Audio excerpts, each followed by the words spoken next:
Bonjour à tous, bienvenue sur Canada Explorers. On va aujourd'hui enfin reprendre les vidéos YouTube qu'on avait mis de côté depuis quelques temps parce qu'on travaillait sur d'autres choses.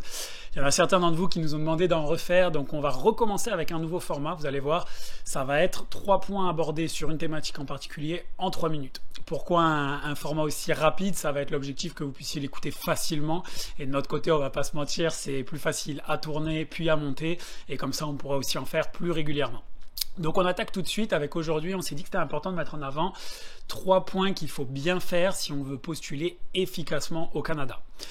Donc, première chose, ça va être de mettre à jour votre CV au format canadien. C'est primordial, le CV, quoi qu'on dise, quoi qu'on fasse, ça reste aujourd'hui quand même une pierre angulaire de votre projet quand vous souhaitez postuler depuis la France.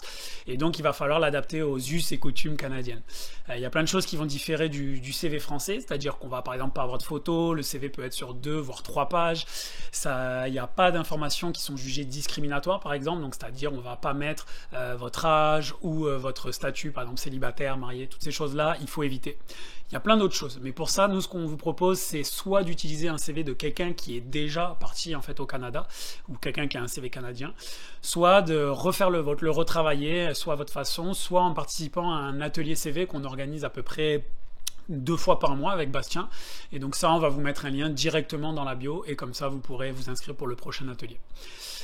Deuxième outil, j'essaie d'aller vite, pas perdre de temps, ça va être primordial cette fois-ci, puisque c'est peut-être le plus important, ça va être votre LinkedIn. Il faut que vous créez votre LinkedIn si vous n'en avez pas, ou que vous le mettiez à jour avec de l'information dans l'entête notamment, je vais y arriver, dans les expériences, que vous les développiez bien. L'objectif, c'est vraiment d'avoir un maximum d'informations, et surtout, vous allez commencer à pouvoir l'utiliser, c'est-à-dire rajouter des gens qui travaillent dans votre domaine, rajouter des gens qui font le même métier que vous voulez faire, des entreprises qui vous intéressent, des gens qui ont fait des projets qui vous parlent.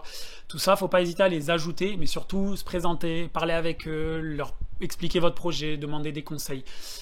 Parfois vous allez prendre des vents, ça va pas fonctionner à tous les coups, mais de temps en temps vous allez avoir quelqu'un qui va vous répondre et qui peut vous apporter des éléments hyper importants pour votre projet, voire vous apporter des opportunités. Donc faites-le, on va aussi vous mettre en lien les LinkedIn de moi-même et Bastien, comme ça vous pourrez voir un petit peu comment ils sont construits et puis vous pourrez commencer aussi à échanger avec nous, ça commence par là aussi le réseautage.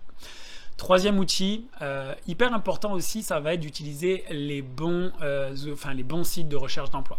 Ils sont souvent différents de la France, il y en a qui sont pareils, par exemple Indeed est reconnu, mais ça va dépendre aussi en fonction du métier que vous faites et aussi de la région que vous ciblez. Ça ne va pas toujours être les mêmes sites de recherche d'emploi. Pour ça, on va vous mettre aussi, toujours dans la bio, un document que vous pourrez télécharger. C'est notre liste des sites de recherche d'emploi.